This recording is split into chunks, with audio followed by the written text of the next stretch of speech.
Anda tahu, biasanya kalau kita ngomongin soal mengundurkan diri dari pekerjaan yang sangat menekan atau lingkungan kerja yang toksik, selalu ada ekspektasi di kepala kita soal kelegaan yang instan. Oh pasti. Kayak ada bayangan beban berat yang langsung keangkat gitu kan? Bener banget. Coba bayangin momennya, Anda nyerahin surat resign, Anda balikin laptop sama kartu akses, terus melangkah keluar dari pintu kaca gedung itu buat terakhir kalinya. Anda narik nafas panjang dan mikir, wah semuanya udah selesai. Bersih, terpotong. Secara teknis, memang begitu sih. Kontrak hukumnya kan udah diputus. Tepat. Secara fisik Anda udah bukan bagian dari struktur tempat itu lagi. Tapi, nah ini dia, tiba-tiba hari Senin datang. Realita menghantam ya. Iya, jam 6:30 pagi Anda lagi nyeduh kopi di dapur, dan tiba-tiba jantung Anda berdebar kencang banget. Dada terasa sesek. Dan tangan refleks ngecek ponsel kan? Betul, Datlex nyari email, perintah dari atasan yang emang udah nggak ada di sana. Tubuh Anda secara fisik udah keluar, tapi sisa trauma dan residu emosional dari tempat lama itu bikin pikiran Anda seolah masih duduk di bilik kantor yang lama. Kondisi itu sebenarnya sangat umum terjadi. Sistem saraf Anda itu masih terjebak di survival mode atau mode bertahan hidup. Walaupun ancamannya udah nggak ada sama sekali. Ya, walaupun udah nggak ada, Anda secara status sudah bebas, tapi otak Anda masih merespons aturan-aturan dari tempat lama. Wah, masuk akal. Dan ketegangan yang menyiksa ini, kondisi di mana kita udah keluar dari sesuatu yang buruk tapi pikiran belum merdeka, inilah yang akan kita bedah mendalam dari sumber materi kita hari ini. Teks yang sangat menarik ya? Sangat. Ini adalah sebuah materi refleksi spiritual berjudul Hidup Sebagai Orang Merdeka yang berpusat pada ayat dari Galatia pasal 5 ayat 1. Nah, sebagai catatan buat Anda yang mendengarkan, karena ini teks refleksi teologis, Anda bakal nemuin banyak terminologi religius spesifik di dalamnya. Seperti penyebutan Hamashiach, Elohim. Iya, Yeshua dan Yahweh. Tapi misi kita di sini bukan untuk khotbah. Kita akan secara objektif melihat menembus bingkai teologis itu untuk membongkar fondasi psikologis dan filosofis universalnya. Setuju. Karena pada dasarnya teks ini menelusuri anatomi kebebasan manusia itu sendiri, bukan sekedar panduan melarikan diri. Betul, teks ini membedah apa yang harus kita lakuin di hari pertama kita di alam liar yang baru ini. Jadi, mari kita mulai dari poin pertama yang ditonjolkan penulis. Poin pertamanya langsung menghantam inti persoalan. Penulis menyoroti perbedaan krusial antara kebebasan sebagai sebuah fakta di atas kertas dan kebebasan sebagai realitas yang dipraktekkan. Status versus gaya hidup ya, karena teks ini bikin klaim yang lumayan berani. Benar. Dikatakan bahwa kemerdekaan yang dalam konteks spiritual teks ini dianugerahkan oleh Hamashiach itu bukan janji manis di masa depan. Tapi sesuatu yang udah final kan? Tepat, sebuah status yang sudah selesai. Tapi tragedinya, punya status orang merdeka sama sekali nggak jamin orang itu bakal mengadopsi gaya hidup orang merdeka. Penulisnya pakai analogi sejarah spiritual di sini kan? Bangsa yang keluar dari perbudakan Mesir. Iya, keluar dari Mesir itu perubahan status. Tapi melepaskan mentalitas budak untuk benar-benar hidup bebas, nah itu perubahan gaya hidup. Tapi, tunggu dulu. Di sini hal ini jadi sangat menarik buat saya. Bukannya kalau kita dapat status kebebasan, realitas kita otomatis berubah? Logikanya sih begitu. Iya kan? Maksud saya, kalau pintu penjara udah kebuka lebar, insting pertama manusia harusnya lari secepat mungkin. Kenapa sifat dasar kita malah cenderung berpegang erat sama rantai lama? Nah, ini karena penderitaan yang familiar itu setidaknya bisa diprediksi oleh otak kita. Oh wow, jadi mending menderita asalkan jelas gitu? Kurang lebih begitu. Otak manusia itu kan pada dasarnya mesin penebak. Evolusi merancang kita untuk jauh lebih takut sama ketidakpastian daripada penderitaan yang udah rutin kita alami. Ah, saya paham. Jadi waktu kita ada di sistem yang menindas, ada pihak eksternal yang ngasih tahu kita kapan harus bangun, apa yang harus dikerjain. Betul, ada struktur di sana. Pas Anda merdeka, seluruh struktur itu runtuh total. Anda tiba-tiba dihadapkan pada kanvas kosong. Dan mendefinisikan nilai sama batasan sendiri, itu menakutkan banget buat sebagian besar orang. Sangat menakutkan. Mengambil tanggung jawab atas identitas sendiri seringkali terasa lebih berat daripada sekedar tunduk pada sistem yang eksploitatif. Kehampaan struktur itu yang bikin kita tanpa sadar ngebangun ulang penjara kita sendiri ya. Cuma beda warna cat aja mungkin dindingnya. Dan sumber kita hari ini kayaknya sangat peka sama masalah itu. Teksnya nggak ngebiarin kita nebak-nebak. Iya, teksnya ngasih 4 tanda diagnostik spesifik. 4 indikator kalau seseorang masih hidup pakai mentalitas perbudakan meski statusnya udah merdeka. Tanda mental belum berubah ya? Betul. Pertama, masih takut berlebihan. Kedua, masih tergantung sama sistem dunia. Ketiga, masih nyari nilai atau validasi dari orang lain. Dan yang keempat, masih mudah kembali ke kebiasaan lama. Keempat indikator ini rasanya menohok banget. Yang menarik di sini adalah, indikator-indikator ini sebenarnya peta detail dari kecemasan modern kita. Coba kita bedah poin, mencari nilai dari orang lain, dan ketergantungan pada sistem dunia. Boleh. Gimana tuh dari kacamata psikologi? Dari perspektif psikologi evolusioner, sistem saraf otonom kita terprogram selama jutaan tahun untuk mengaitkan kelangsungan hidup dengan penerimaan dari suku kita. Jadi kalau ditolak suku di padang rumput purba, kita mati dimakan predator gitu. Tepat sekali. Kematian konsekuensinya kalau Anda sendirian. Jadi dorongan cari validasi itu bukan cuma kelemahan karakter, itu murni sirkuit bertahan hidup di otak kita. Ini bikin saya kepikiran sama analogi gajah sirkus yang diikat pakai pasak kayu kecil itu. Gajah itu percaya dia nggak bisa gerak murni karena pengkondisian masa lalunya, bukan karena kayunya kuat.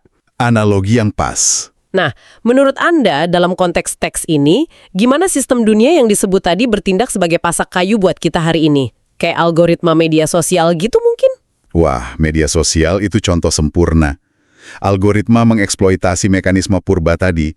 Dia bertindak seolah jadi ekstensi dari sistem saraf kita yang panik. Doom scrolling itu ya, kita disuapin konten kecemasan terus-terusan. Benar, karena sistem komputasi itu menyangka kita perlu waspada terus supaya nggak dibuang oleh kelompok. Padahal yang kita lihat cuma opini acak orang nggak dikenal di internet. Bukan predator sungguhan, tapi kita terus ketakutan murni karena otak mereplikasi respons trauma lama. Kau Pat, sistem dunia saat ini nggak mengikat pakai rantai besi, tapi pakai matriks kesuksesan palsu. Harus punya jabatan tertentu, pengikut sekian ribu. Kalau nggak mencapai itu, kita dianggap nggak valid. Dan kalau teks ini bilang orang masih tergantung sistem dunia, artinya sirkuit saraf orang itu masih jalan di mode panik absolut. Mereka bisa aja punya kebebasan finansial, tapi hancur emosional kalau metrik ilusinya nggak terpenuhi. Dan kepanikan itu yang memicu indikator keempat tadi kan, kembali ke kebiasaan lama. Persis. Saat dicekam rasa takut nggak dapat validasi, kita lari ke pelarian yang paling gampang. Konsumerisme buta, gila kerja, atau kecanduan. Kita membius diri pakai rantai lama karena setidaknya itu ngasih ilusi kendali sementara. Kita kenal letak jerujinya. Bener. Jadi untuk memutus siklus ini, sumber kita ngasih definisi kemerdekaan yang sangat paradoks dengan budaya populer. Itu bukan bebas sembarangan ngelakuin apa aja, tapi bebas untuk hidup benar. Ini pergeseran identitas yang radikal. Bangsa Israel bukan lagi budak, tapi umat Elohim. Pendengar teks ini dibilang bukan bagian sistem dunia, tapi bagian dari kerajaan. Nah, jadi apa arti dari semua ini? Karena di sini saya mau ngasih sedikit pushback, provokasi lah ibaratnya. Silakan, bagian mana yang mengganjal? Teks ini bilang secara eksplisit kalau ciri orang merdeka itu berani taat walaupun sulit. Tunggu sebentar. Ketaatan sama kebebasan itu bukannya berlawanan, kayak air sama minyak. Saya paham arah pemikiran Anda. Kedengarannya memang kontradiktif. Iya kan? Kalau saya baru lepas dari bos yang toksik, masa saya disuruh taat sama aturan baru dari otoritas lain, walaupun namanya aturan kerajaan, bukannya kita cuma ganti nama bos doang? Di dunia modern, kita emang dikondisikan lihat kebebasan murni sebagai ketiadaan batasan. Di filsafat, misalnya dari Isaiah Berlin, ini disebut kebebasan negatif. Bebas dari sesuatu ya, bebas dari utang, bebas dari bos yang menindas. Betul, tapi kebebasan negatif aja nggak akan bertahan lama tanpa kebebasan positif. Kebebasan positif itu bebas untuk melakukan sesuatu. Bebas untuk melayani tujuan yang lebih tinggi. Persis. Argumen teks ini adalah manusia nggak dikonfigurasi untuk hidup di ruang hampa. Kalau Anda menolak melayani kebenaran yang lebih tinggi, Anda otomatis akan melayani ego Anda, melayani gengsi, atau algoritma tadi. Itu tajam banget. Jadi pada akhirnya kita pasti bakal terikat sama suatu pedoman. Pasti. Pertanyaannya bukan gimana cara ngindarin semua ikatan, tapi apakah ikatan itu menghancurkan kita atau malah ngasih pijakan solid? Itulah paradoks indahnya. Ketaatan pada kebenaran sejati yang di teks disebut pola kerajaan atau ketaatan hidup kepada Elohim, itu berfungsi sebagai perisai. Antibodi gitu ya? Iya. Kalau Anda tunduk mutlak pada nilai integritas, tiba-tiba Anda kebal sama ekspektasi dangkal dari sistem dunia. Anda nggak panik lagi kalau orang nggak suka sama Anda di internet. Karena fondasinya udah kuat. Betul. Ketaatan pada kebenaran absolut itu membebaskan Anda dari tirani kepanikan duniawi. Ini ngingetin saya sama kompas pas kita tersesat di hutan. Jarum kompas itu teknisnya membatasi arah jalan kita. Kita harus taat sama arah utaranya. Tapi ironisnya, Kepatuhan itu yang menyelamatkan Anda dari muter-muter di hutan, kan? benar banget. Kalau kita taat sama kompas, kita bebas dari siksaan kebingungan.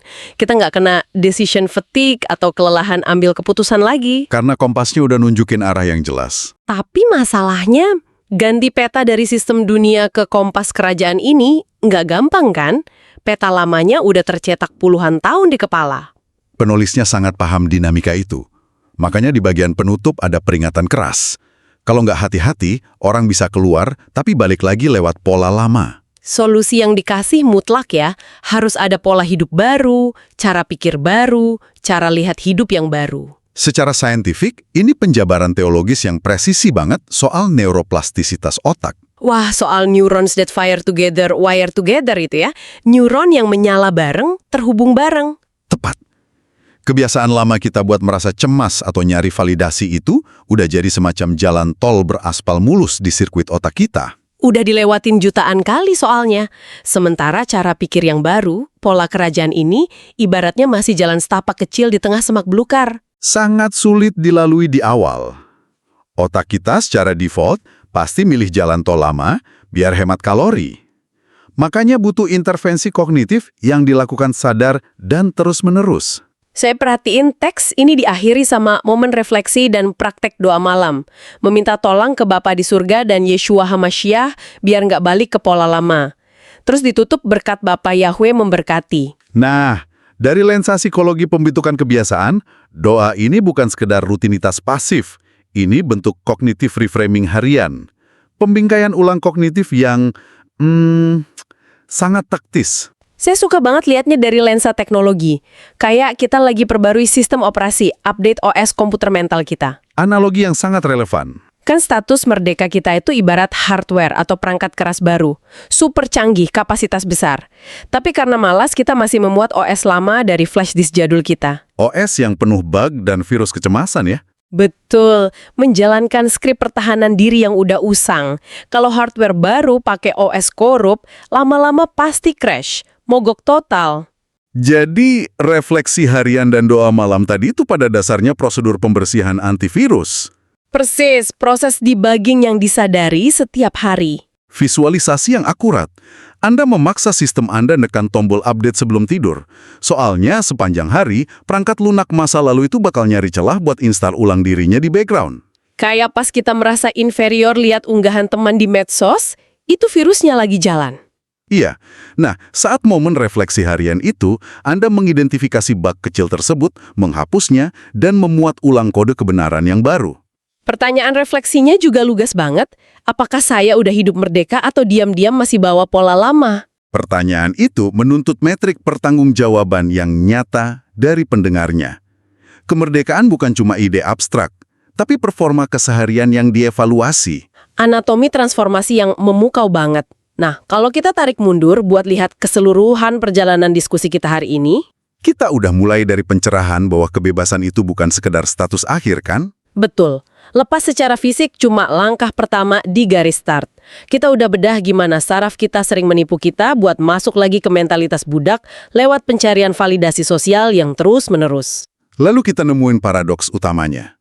Bahwa lepas dari semua aturan itu nggak sustainable. Kebebasan sejati justru didapat dengan menundukkan diri pada tatanan nilai yang lebih besar dari diri kita. Ketaatan pada pedoman yang benar, yang pada akhirnya membebaskan kita dari kelelahan mental duniawi.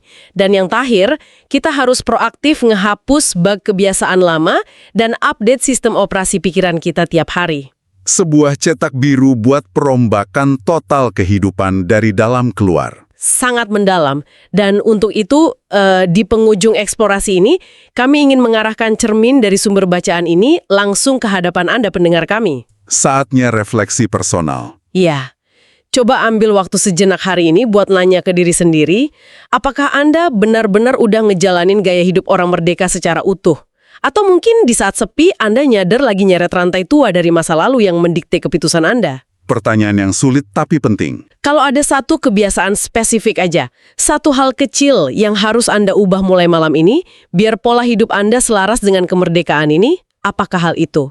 Sesuatu yang layak dipikirkan. Dan selagi Anda merenungkan itu, ada satu pemikiran provokatif terakhir yang ingin kami tinggalkan buat Anda. Teks kita ngomongin soal memutus tali dari sistem dunia yang ngasih rasa aman palsu. Betul. Tapi coba bayangin, kalau besok pagi Anda berhasil matiin semua suara eksternal yang selama ini mendikte nilai Anda, nggak ada lagi pengejaran metrik palsu, nggak ada bayang-bayang ketakutan penilaian orang, apakah Anda sungguh-sungguh sudah siap berhadapan dengan keheningan total yang menyertainya? Mungkin ujian paling brutal dari kebebasan kita bukanlah seberapa cepat kita bisa lari dari masa lalu, tapi seberapa damai kita mampu berdiri tegak dalam ketidakpastian absolut hari esok, hanya bersandar pada kompas kebenaran yang baru ini.